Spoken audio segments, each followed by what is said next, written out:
అదే RTV app వార్తల్ని క్షణాల్లో చదివే అవకాశం ఉంటుంది. ఒక న్యూస్ పేపర్, ఒక టెలివిజన్ ఛానల్ మీ చేతుల్లో ఎప్పుడూ ఉంటాయి. చైర్పర్సన్ మీద మరియు వైస్ చైర్పర్సన్ మీద అవిశ్వాస తీర్మానం పెట్టడం జరిగింది.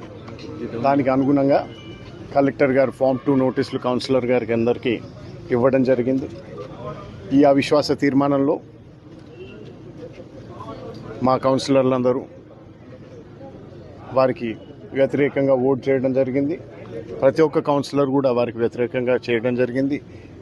తదనుగుణంగా అవిశ్వాస తీర్మానం నెగ్గడం జరిగింది. నాగార్జున సాగర్ నియోజకవర్గంలో ఇప్పుడు నందికొండ మున్సిపాలిటీతో పాటు హాలియా మున్సిపాలిటీ కూడా కాంగ్రెస్ పార్టీ హస్తగతం అయింది.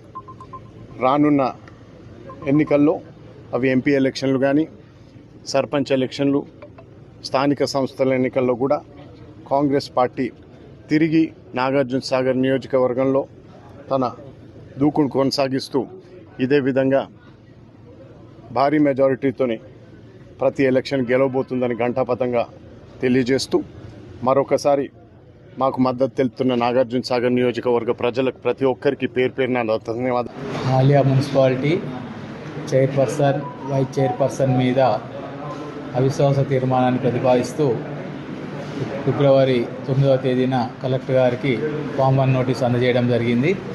దాని ప్రకారం 29 ఫిబ్రవరి ఉదయం 11:30 గంటలకు అవిశ్వాస తీర్మానానికి సంబంధించిన ప్రత్యేక సమావేశాన్ని ఏర్పాటు చేస్తూ కలెక్టర్ గారు ఉత్తర్వులు వారందరికీ కూడా ఫామ్ 2 నోటీసులు జారీ చేయడం జరిగింది. దాని ప్రకారం ఈరోజు ఉదయం 11:30 గంటలకు హాలియా మున్సిపాలిటీలో సమావేశాన్ని నిర్వహించడం జరిగింది. సమావేశం నిర్వహించడానికి అవసరమైనటువంటి కోరము 9 మంది సభ్యులు, మొత్తము 11 మంది సభ్యులు హాజరు కావడం జరిగింది.